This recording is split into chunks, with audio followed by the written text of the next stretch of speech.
Your favorite crab meat pizza has arrived, Mom. Enjoy to your heart's content.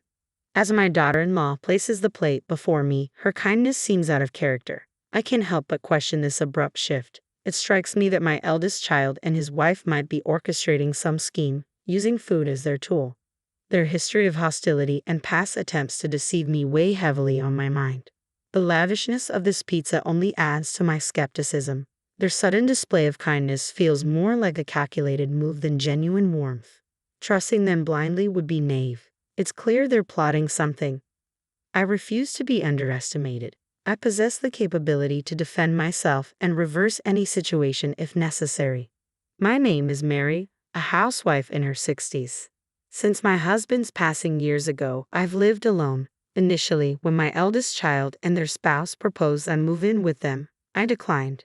They were newlyweds, and I wanted them to relish that special phase. Nevertheless, they insisted on residing nearby out of concern for my well-being, a gesture for which I was genuinely appreciative. Their frequent visits, despite my reassurances that they needn't feel obligated, were a testament to their caring nature. My eldest child would often express worry, prompting me to relent and indulge their concern. Similarly, my daughter-in-law sought opportunities to foster a bond with me even when my eldest was occupied. I took pride in my child's choice of partner, believing her to be a person of integrity. However, I was oblivious to their ulterior motives at the time, a realization that now vexes me. Reflecting on those moments, I am irked by my own gullibility. Genuine kindness without hidden agendas is a rarity. I allowed myself to be swayed by their eloquent assurances, oblivious to the underlying truth. It wasn't until later that I uncovered their true intentions. One evening, they dropped by and ended up staying overnight, citing a lack of plans for the following day. Though I hesitated to encroach on their time as a couple, suggesting they return home since it was nearby, my daughter-in-law was insistent. "We're eager to strengthen our bond, so we'd like to stay," she asserted. Reluctantly, I acquiesced, offering them the guest room. This house, a creation of my late husband, holds many unused rooms since it's too large for just me. Despite its dustiness, my daughter-in-law graciously assisted in tidying up, showcasing her adeptness at housework and reinforcing my favorable opinion of her. In the quiet of night, I stirred, parched, and made my way to the kitchen. En route, I noticed the living room bathed in light. Intrigued, I peered in, finding them seated on the sofa engaged in conversation. Unable to resist the temptation, I surreptitiously listened in, inadvertently overhearing a dialogue between my eldest child and his wife. "I'm utterly drained," remarked the eldest child. "That old lady has us toiling like slaves, don't you agree?" "Just endure a little longer," the wife countered. "Once we secure Mom's inheritance, we're free. If her husband hadn't been a CEO, we wouldn't be in this predicament. It's astounding how easily she's deceived just because we're cordial to her. Mom's always been emotionally fragile. She'll likely bestow the inheritance upon us." I was dumbfounded by what I overheard. If their words held truth, then their kindness was merely a facade to lay claim to my late husband's estate. Had all their previous gestures been insincere? Every word they uttered to me, "We're family bound to support each other," or so I thought. Why this fixation on the inheritance? I couldn't discern any financial troubles on his part, but perhaps he's entangled in dire straits unbeknownst to me. What drives them to such lengths for an inheritance? Is it solely for monetary gain? The behavior of the couple left me pondering, perplexed by their motives. I resolved to confront them about their recent conduct. Through inquiries within the neighborhood and among acquaintances, a startling revelation surfaced. Both of them were deeply entrenched in gambling, having accumulated an overwhelming debt far beyond their means to repay through conventional employment. It dawned on me why they were so desperate for the inheritance. My late husband had bequeathed a substantial portion to our eldest child, albeit less than what I received, yet still a sizable sum. They had recklessly squandered it, plunging into insurmountable debt. Their kindness, it seemed, was merely a guise to secure the inheritance from me. Following this discovery, I grew wary of their intentions. "Do you require any assistance, Mom? We're here to lend a hand," my daughter-in-law inquired, her words ringing hollow in light of the unsettling truth. "Your favorite crab meat pizza is here," my daughter-in-law announced cheerfully as she placed the plate before me. "Mom, eat as much as you want." Her sudden kindness struck me as odd. I couldn't help but question this abrupt change. Suspicions gnawed at me. It seemed my eldest child and his wife were orchestrating something, perhaps using food as a guise. They had a history of hostility and deceptive acts, so their newfound warmth raised red flags. It was clear to me that something wasn't right with this extravagant pizza. Their niceness felt contrived, and I couldn't shake the feeling that they were up to something. I refused to be underestimated. Despite being a housewife in my 60s, living alone since my husband's passing, I was not without my own strength. When my husband died, my eldest child and their spouse had offered for me to move in with them. However, I declined, wanting them to cherish their newlywed bliss. Yet they insisted on living nearby out of concern for me, a gesture I initially appreciated. Their frequent visits, despite my reassurances that they needn't feel obligated, only fueled my suspicions. But it wasn't until one fateful night that my doubts were confirmed. They stayed over, claiming they had no plans for the next day. I suggested they return home since it was close by, but my daughter-in-law insisted they stay to deepen our relationship. Reluctantly, I agreed, offering them the guest room. In the dead of night, I caught them conversing in the living room. What I overheard shattered any remaining trust I had in them. They spoke callously about me, about their plans to secure my late husband's inheritance. They had squandered their own fortune on gambling debts, leaving them desperate for money. Their kindness towards me was a ruse, a means to an end. From that moment on, I kept my guard up. When my daughter-in-law extended hollow offers of help, I politely declined, wary of their true intentions. Their subsequent attempt to confront me about a supposed new love interest only reinforced my skepticism. Their concern was a thinly veiled attempt to maintain control over my finances, and I refused to be manipulated any longer. I could see right through her facade. It was clear she was only concerned about protecting her inheritance. Yet my daughter-in-law continued to play the role of the caring daughter-in-law, never revealing her true intentions. That's acceptable for now, I thought. The true nature of my eldest child and their spouse will be revealed in due time. I'll witness their true selves when the moment is right. And that moment arrived sooner than anticipated. "Happy birthday, Mom," exclaimed my eldest child, presenting me with a bag from a fancy pizza establishment. Inside were an array of pizzas, including my beloved crab meat pizza. "Thank you, but let me handle these," I insisted, prepared to start plating them. "No, Mom, today's your day. Sit back and relax. I'll take care of it," declared my daughter-in-law as she whisked the bag away to the kitchen. My eldest child followed suit, offering assistance. Despite their seemingly genuine efforts to celebrate my birthday, I remained wary. Something was amiss. As I contemplated their motives, they returned with plates in hand.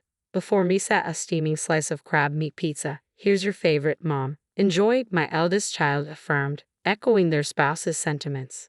To an outsider, it might have seemed like a joyous birthday celebration, but I knew better. There had to be something sinister lurking on that plate. I refused to be fooled. Their excessive kindness raised suspicions that couldn't be ignored. With my husband no longer by my side, I understood the importance of protecting myself. I vowed never to place my trust in them again. They would soon rue the day they attempted to deceive me. "Well, it certainly appears appetizing, but my tastes have evolved recently. I find myself drawn to the foie gras on your plate," I remarked, reaching for my eldest child's dish. They tried to intervene, but I feigned ignorance, questioning, "Is there a problem? You know, I've developed a newfound appreciation for foie gras. And if memory serves, you used to enjoy crab meat too, didn't you?" I suggested we share both dishes, observing the sudden pallor that washed over my eldest child's face. It was evident that they had schemed to manipulate me by tampering with my favorite pizza. Their reluctance to indulge confirmed my suspicions. "But it looks so tantalizing. Won't you have a taste?" I prodded, watching as their facade crumbled under the weight of their deceit.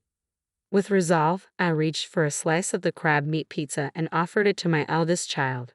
Reluctantly, they took a bite, their expression tense as if anticipating the aftermath. Daughter-in-law glanced at them, her concern evident in the pallor of their face. "You seem a bit off color. Perhaps the pizza didn't agree with you, Mom," she suggested, her voice tinged with apprehension.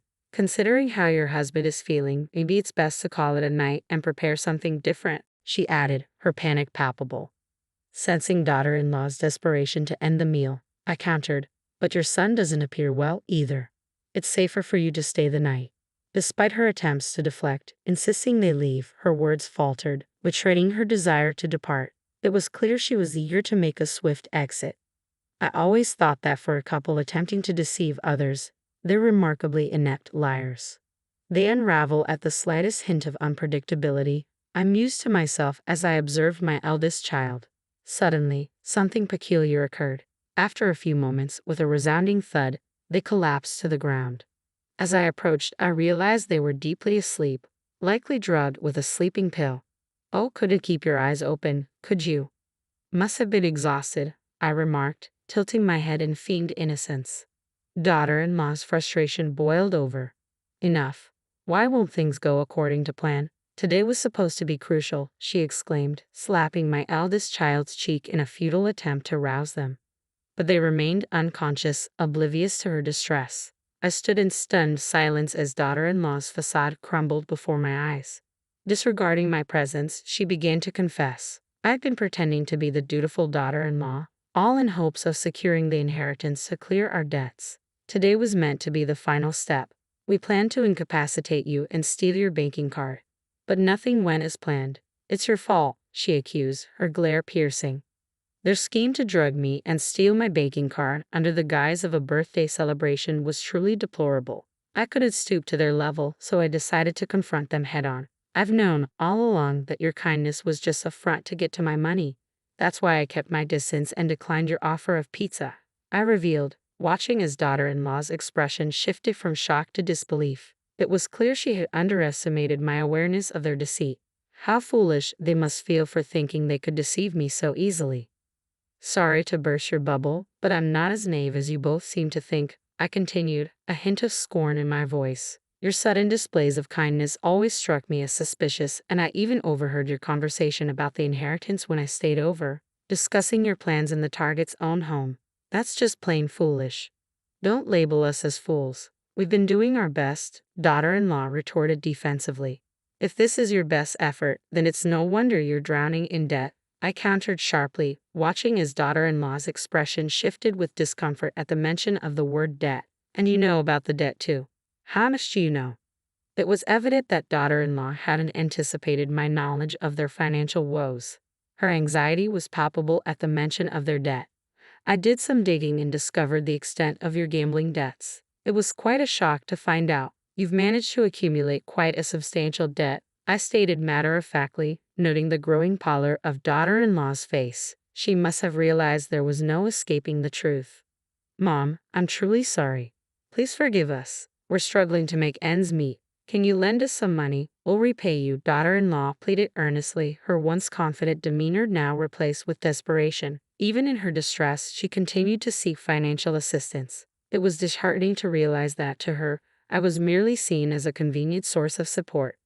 I'm sorry, but I won't be giving you a single cent. I can't trust individuals like you to fulfill your promises, I responded firmly, refusing to yield to her pleas. You need to take responsibility for your actions. Daughter-in-law's demeanor shifted to one of resignation at my words. Though visibly disheartened, she seemed to comprehend my unwavering stance and refrained from asking for money again. Following that confrontation, my interactions with my eldest son and daughter-in-law gradually waned. They ceased visiting, barely maintaining any communication. Surprisingly, when those days arrived, I didn't experience loneliness as I had expected. Instead, I felt a sense of liberation, free from the shackles of deceit. Eventually, my eldest child and daughter-in-law relocated. According to neighbors, they were escorted away by dubious individuals, likely unable to settle their debts and forced to flee to a distant state. Perhaps they now endure harrowing circumstances, plagued by the consequences of their actions. Yet such matters are no longer my concern. We are estranged, our ties severed. I bid farewell to this tumultuous chapter, confiding in my late husband's photograph. His expression seemed to exude a sense of relief, as if acknowledging the closure of a fraught period. My sole family now resides in the memory of my late husband, the one who steadfastly stood by me. The life is fleeting. I am determined to embrace it with strength, cherishing the cherished moments shared with my husband.